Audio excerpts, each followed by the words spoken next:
राधे राधे। हरे कृष्णा। जगन्नाथ मंदिर के अनसुलझे रहस्य। क्या आज भी जगन्नाथ जी में धड़कता है भगवान श्री कृष्ण का हृदय? क्या सचमुच भगवान श्री कृष्ण का हृदय आज भी जगन्नाथ जी की मूर्ति के भीतर सुरक्षित है? आखिर क्यों नई मूर्ति बनने पर भी एक रहस्यमयी वस्तु पुरानी मूर्ति से नई मूर्ति में स्थानांतरित की जाती है? क्यों यह प्रक्रिया आधी रात और पूर्ण गोपनीयता में होती है? आज हम जानेंगे जगन्नाथ मंदिर के ऐसे रहस्य जिन पर आज भी करोड़ों श्रद्धालुओं की आस्था टिकी हुई है। क्या आज भी श्री कृष्ण का हृदय मौजूद है? लोक मान्यता के अनुसार भगवान श्री कृष्ण के देह त्याग के बाद उनका दिव्य तत्व या हृदय अग्नि में नष्ट नहीं हुआ। यही दिव्य तत्व बाद में जगन्नाथ परंपरा में ब्रह्म पदार्थ के रूप में प्रतिष्ठित है। हालांकि मंदिर प्रशासन और परंपरा इसकी वास्तविक प्रकृति सार्वजनिक नहीं बताते हैं, इसलिए इसे ऐतिहासिक रूप से सिद्ध तथा नहीं बल्कि आस्था का विषय माना जाता है। नवकलेवर क्या होता है? जब विशेष वर्षों में नवकलेवर होता है तब भगवान जगन्नाथ, बलभद्र और सुभद्रा जी की नई काष्ठ प्रतिमाएं बनाई जाती हैं। सबसे रहस्यमयी क्षण होता है ब्रह्म पदार्थ का स्थानांतरण। यह प्रक्रिया आधी रात में होती है। केवल चुनिंदा सेवायत ही इसमें शामिल होते हैं। इसकी पूरी प्रक्रिया गोपनीय रखी जाती है।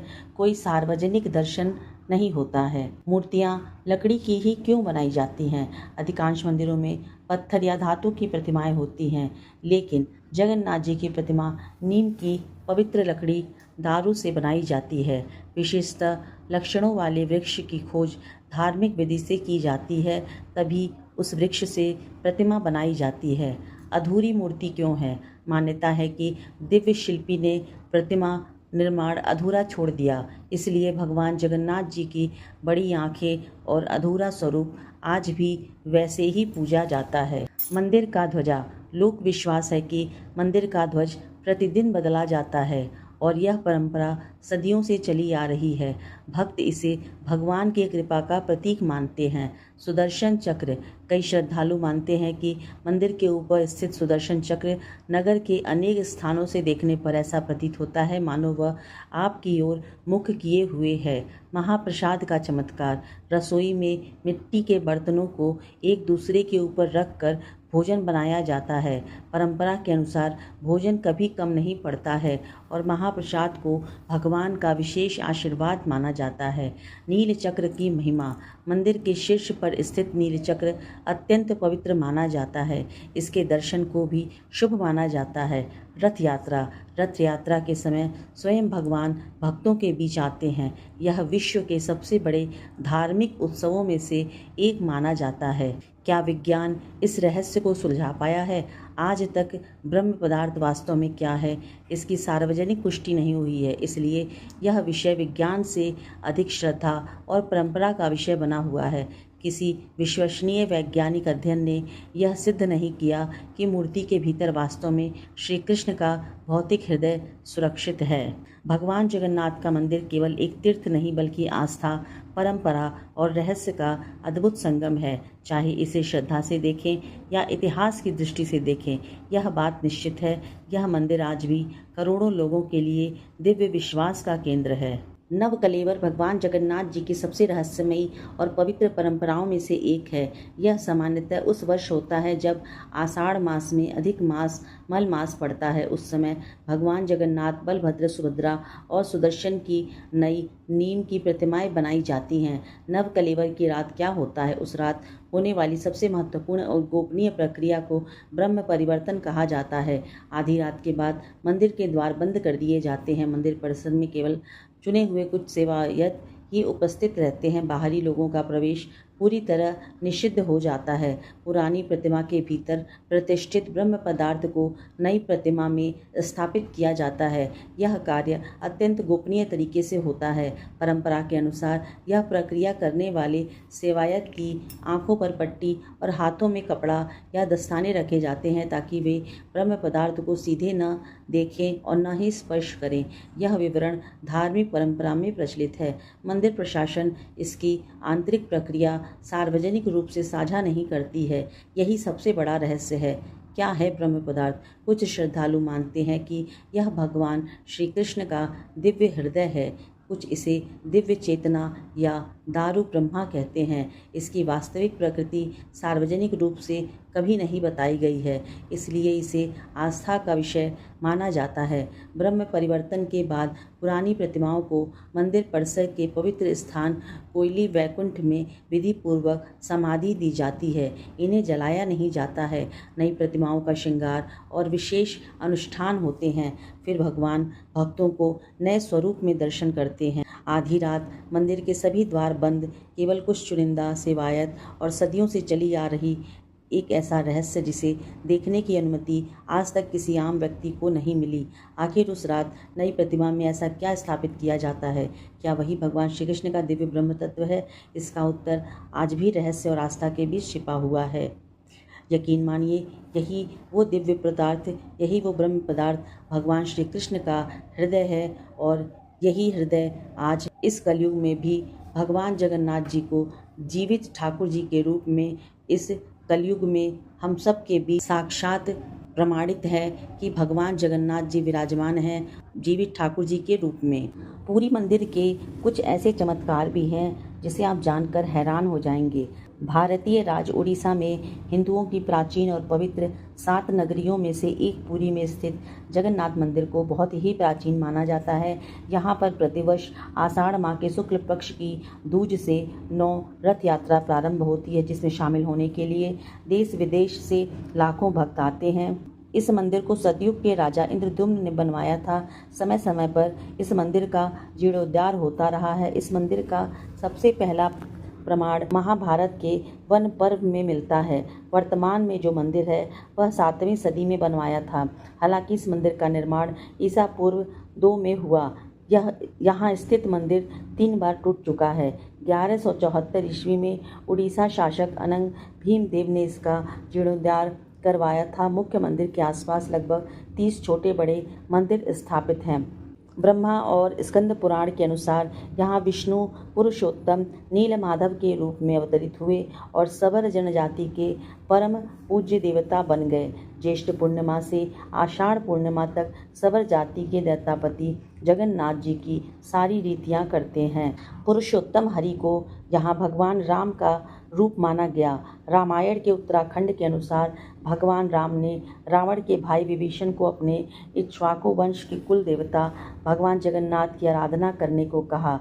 आज भी पुरी के श्री मंदिर में विभीषण वंदापना की परंपरा कायम है। श्री कृष्ण बने जग के नाथ जगन्नाथ। बाद में नीलमाधव को श्री हरि विष्णु के 8वें अवतार श्री कृष्ण के रूप में पूजे जाने लगा। साथ ही उनके बड़े भाई बलभद्र और बहन सुभद्रा को भी पूजा जाने लगा। इसके पीछे की एक कथा है। सभी दिशाओं से रक्षा होती है इस क्षेत्र की। स्कंद पुराण के अनुसार पुरी एक दक्षिणावर्ती शंख की तरह है। यह 5 कोस यानी 16 किलोमीटर क्षेत्र में फैला हुआ है। माना जाता है कि इसका लगभग 2 कोस क्षेत्र बंगाल की खाड़ी में डूब चुका है। इसका उदर है समुद्र की सुनहरी रेत, जिसे महोदधि का पवित्र जल धोता है। सिर वाला क्षेत्र पश्चिम दिशा में है, जिसकी रक्षा महादेव करते हैं। शंख के दूसरे घेरे में शिव का दूसरा रूप ब्रह्मा कपाल मोचन विराजमान है। माना जाता है कि भगवान ब्रह्मा का एक सिर महादेव की हथेली से चिपका हुआ है। वह यहीं आकर गिरा था, तभी से यहाँ पर महादेव की ब्रह्म रूप में पूजा करते हैं। शंख के तीसरे वृत्त में माँ विमला और नाभि स्थल में भगवान जगन्नाथ रथ सिंहासन पर विराजमान हैं। समुद्र की ओर से रामदूत हनुमान जी इस क्षेत्र की रक्षा करते हैं। मंदिर में अधूरी हैं मूर्तियाँ। यह एकमात्र ऐसा मंदिर है जहाँ पर श्री कृष्ण बलराम और सुभद्रा की अधूरी मूर्तियाँ विराजमान हैं, और वह भी लकड़ी की। हर 12 वर्ष पर मूर्तियाँ बदली जाती हैं। मूर्तियों के अधूरे बनने और लकड़ी के बनाने के पीछे एक लंबी कथा है, जो राजा इंद्रद्युम्न और उनकी पत्नी गुंडिचा से जुड़ी हुई है। हवा के विपरीत लहराता है ध्वज। श्री जगन्नाथ मंदिर के ऊपर स्थापित लाल ध्वज सदैव हवा के विपरीत दिशा में लहराता है। ऐसा किस कारण होता है, यह तो वैज्ञानिक भी आज तक पता नहीं लगा पाए हैं, लेकिन यह निश्चित ही आश्चर्यजनक बात है। प्रतिदिन सायंकाल मंदिर के ऊपर स्थापित ध्वजा को मानव उल्टा चढ़कर बदला जाता है। ध्वज भी इतना भव्य है कि जब यह लहराता है तो इसे देखते ही बनता है। ध्वज पर शिव का चंद्र बना हुआ है। गुंबद की छाया नहीं बनती है। मंदिर के पास खड़े रहकर इसका गुंबद देख पाना असंभव है। मुख्य गुंबद की छाया दिन के किसी भी समय अदृश्य रहती है। भारत का सबसे भव्य मंदिर है। यह भारत का सबसे भव्य और ऊंचा मंदिर है। यह मंदिर 4 लाख वर्ग फुट में क्षेत्र में फैला हुआ है। इसकी ऊंचाई लगभग 214 फुट है।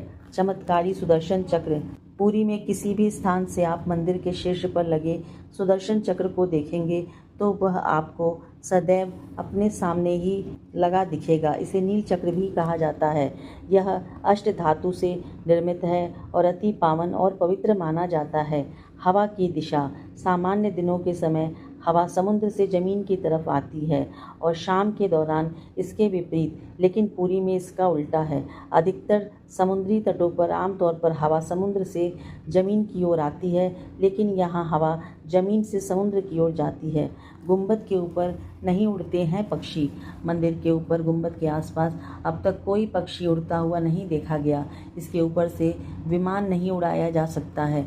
मंदिर के शिखर के पास पक्षी उड़ते नहीं नजर आते हैं, जबकि देखा गया है कि भारत के अधिकतर मंदिरों के गुंबदों पर पक्षी बैठे नजर आते हैं, आसपास उड़ते भी नजर आते हैं। हालांकि यह भी कहा गया है कि जिस भी दिन ऐसी घटना घटेगी, समझना अशुभ समय प्रारंभ हो गया है। दुनिया का सबसे बड़ा रसोई घर। 500 रसोइये 300 सहयोगियों के साथ बनाते हैं भगवान जगन्नाथ जी के लिए प्रसाद। लगभग 20 लाख भक्त कर सकते हैं यहाँ प्रतिदिन भोजन। मंदिर के अंदर पकाने के लिए भोजन की मात्रा पूरे वर्ष के लिए रहती है। प्रसाद की एक भी मात्रा कभी व्यर्थ नहीं जाती है। कहा जाता है कि मंदिर में प्रतिदिन प्रसाद 20,000 लोगों के लिए बनाया जाता है, लेकिन त्यौहार वाले दिन 50,000 लोगों के लिए बनाया जाता है। लेकिन कहा जाता है कि यदि किसी दिन लाखों लोग भी आ जाएं तो भी प्रसाद ग्रहण करके ही जाते हैं। अजीब तरीके से पकता है चावल। मंदिर के रसोई में प्रसाद पकाने के लिए 7 बर्तन एक दूसरे पर रखा जाता है और सब कुछ लकड़ी पर ही पकाया जाता है। इस प्रक्रिया में शीर्ष बर्तन में सामग्री पहले पकती है, फिर क्रमशः नीचे की तरफ एक के बाद एक पकती है, अर्थात सबसे ऊपर रखे बर्तन का खाना सबसे पहले पकता है ना चमत्कार। समुद्र की ध्वनि। मंदिर के सिंह द्वार में पहला कदम प्रवेश करने पर ही मंदिर के अंदर से आप सागर द्वारा निर्मित किसी भी ध्वनि को नहीं सुन सकते हैं। आप मंदिर के बाहर से एक ही कदम को पार करेंगे तब आप इसे सुन सकते हैं। इसे शाम को स्पष्ट रूप से अनुभव किया जा सकता है। बाहर की दुर्गंध भी नहीं आती है भीतर। इसी तरह मंदिर के बाहर स्वर्ग द्वार है, जहाँ पर मोक्ष प्राप्ति के लिए शव जलाए जाते हैं, लेकिन जब आप मंदिर के बाहर निकलेंगे तभी आपको यह गंध जलने की महसूस होगी। रूप बदलती मूर्तियाँ। यहाँ श्री कृष्ण को जगन्नाथ कहते हैं। जगन्नाथ के साथ उनके भाई बलभद्र और बहन सुभद्रा विराजमान हैं। तीनों की ये काष्ठ की मूर्तियाँ बनाई हुई हैं। यहाँ प्रत्येक 12 साल में एक बार होता है प्रतिमा का नव कलेवर। मूर्तियाँ नई जरूर बनाई जाती हैं, लेकिन आकार रूप वही रहती हैं। कहा जाता है उन मूर्तियों की पूजा नहीं होती है, केवल दर्शनार्थ रखी गई हैं। विश्व की सबसे बड़ी रथ यात्रा। आषाढ़ माह में भगवान रथ पर सवार होकर अपनी मौसी रानी गुंडीचा के घर जाते हैं।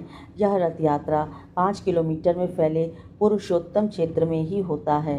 रानी गुंडीचा भगवान जगन्नाथ के परम भक्त राजा इंद्रद्युम्न की पत्नी थी, इसलिए रानी को भगवान जगन्नाथ जी की मौसी कहा जाता है। अपनी मौसी के घर भगवान 8 दिन तक रहते हैं। आषाढ़ शुक्ल दशमी को वापस की यात्रा होती है। भगवान जगन्नाथ का रथ नंदी घोष है, देवी सुभद्रा का रथ दर्प दलन है और भाई बलभद्र का रथ तल ध्वज है। पुरी के गजपति महाराज सोने की झाड़ू से बुहारते हैं, जिस छेरा पैररन कहते हैं। हनुमान जी करते हैं जगन्नाथ जी की समुद्र से रक्षा। माना जाता है कि 3 बार समुद्र ने जगन्नाथ जी के मंदिर को तोड़ दिया था। कहते हैं महाप्रभु जगन्नाथ जी ने वीर मारुति नंदन हनुमान जी को यहाँ समुद्र को नियंत्रित करने के लिए नियुक्त किया था, परंतु जब हनुमान जी भी जगन्नाथ, बलभद्र और सुभद्रा के दर्शन का लोभ संवरण नहीं कर पाते थे तो वे प्रभु के दर्शन के लिए नगर में प्रवेश कर जाते थे। ऐसे में समुद्र भी उनके पीछे पीछे नगर में प्रवेश कर जाता था। केसरी नंदन हनुमान जी की इस आदत से परेशान होकर जगन्नाथ जी महाप्रभु ने हनुमान जी को यहाँ स्वर्ण बेड़ी से आबद्ध कर दिया। यहाँ जगन्नाथपुरी में ही सागर तट पर बेदी हनुमान जी का प्राचीन एवं प्रसिद्ध मंदिर है। भक्त लोग बेड़ी में जकड़े हनुमान जी के दर्शन करने के लिए आते हैं। हनुमान जी ने समुद्र की आवाज़ को भीतर जाने से रोक दिया। एक बार नारद जी ने हनुमान जी को बताया कि समुद्र की आवाज़ के कारण प्रभु मंदिर के भीतर सो नहीं पाते हैं। तब हनुमान जी ने क्रोधित होकर समुद्र को वहाँ से दूर हटने को कहा। इस पर समुद्र देवता ने प्रकट होकर कहा कि मेरी आवाज़ तो आपके पिता पवन देव के कारण ही चारों दिशाओं में जाती है, आप उनसे विनती करें। तब हनुमान जी पवन देव से इस आवाज़ को रोकने के लिए कहते हैं। तब पवन देव कहते हैं, पुत्र यह संभव नहीं है, परंतु तुम्हें एक उपाय बताता हूँ। तुम्हें मंदिर के आसपास ध्वनि रहित वायु कोशीय वृत्त या विवर्तन बनाना होगा। हनुमान जी समझ गए। तब हनुमान जी ने अपनी शक्ति से खुद को 2 भागों में विभाजित किया और फिर वे वायु से भी तेज गति से मंदिर के आसपास चक्कर लगाने लगे। इससे वायु का ऐसा चक्र बना कि समुद्र की ध्वनि मंदिर के भीतर न जाकर मंदिर के आसपास ही घूमती रहती है और मंदिर में श्री जगन्नाथ जी आराम से सोते रहते हैं। पांडवों ने किया था यहाँ पे दर्शन। किंवदंतियों के अनुसार अज्ञातवास के दौरान द्रौपदी, 5 पांडव भगवान जगन्नाथ के दर्शन करने गए थे। प्रभु जगन्नाथ के मंदिर के अंदर पांडवों का स्थान अब भी मौजूद है। ऐसा कहते हैं कि भगवान जगन्नाथ जब चंदन यात्रा करते हैं तो 5 पांडव उनके साथ नरेंद्र सरोवर जाते हैं। आज भी श्री मंदिर में 21 दिवसीय चंदन यात्रा का आयोजन होता है। ऐसे में श्री मंदिर से 1 किलोमीटर की दूरी पर मौजूद नरेंद्र सरोवर तक यात्रा निकलती है। स्वर्णदान। महान सिख सम्राट महाराजा रणजीत सिंह ने इस मंदिर को प्रचुर मात्रा में स्वर्ण दान किया था, जो कि उनके द्वारा स्वर्ण मंदिर अमृतसर को दिए गए स्वर्ण से कहीं अधिक है। ईसा मसीह भी यहाँ आए थे प्रभु के दर्शन करने। कुछ किताबों में और जनश्रुतियों से यह पता चलता है कि ईसा मसीह सिल्क रूट से होते हुए जब कश्मीर आए थे तब पुनः बैतलहम जाते वक्त उन्होंने भगवान जगन्नाथ जी के दर्शन किए थे। आदि शंकराचार्य ने भी यहाँ की यात्रा की थी और यहाँ पर उन्होंने 4 मठों में से एक गोवर्धन मठ की स्थापना की थी। गैर हिंदू का प्रवेश निषेध है। इस मंदिर में गैर भारतीय धर्म के लोगों का प्रवेश प्रतिबंधित है। माना जाता है कि ये प्रतिबंध कई विदेशियों द्वारा मंदिर और निकटवर्तीय क्षेत्रों में घुसपैठ और हमलों के कारण लगाए गए हैं। पूर्व मंदिर को क्षति पहुँचाने के प्रयास के लिए किए जाते हैं। मंदिर के रहस्य। कहते हैं कि मंदिर के एक नहीं हजारों रहस्य हैं। यहाँ कई रहस्यमयी किताबें ग्रंथों के साथ खजाने लिखे हुए होने की बात कही जाती है। एक ऐसा भी समय था जबकि सैकड़ों वर्षों के लिए मंदिर रेत में दब गया था। भविष्यवाणी है कि आने वाले समय में भी ऐसा ही होने वाला है। तो ये है उड़ीसा के पुरी में स्थित जगन्नाथ मंदिर से जुड़े कई अद्भुत और रहस्यमयी तथ्य, जिन्हें आज तक विज्ञान भी पूरी तरह से सुलझा नहीं पाया है।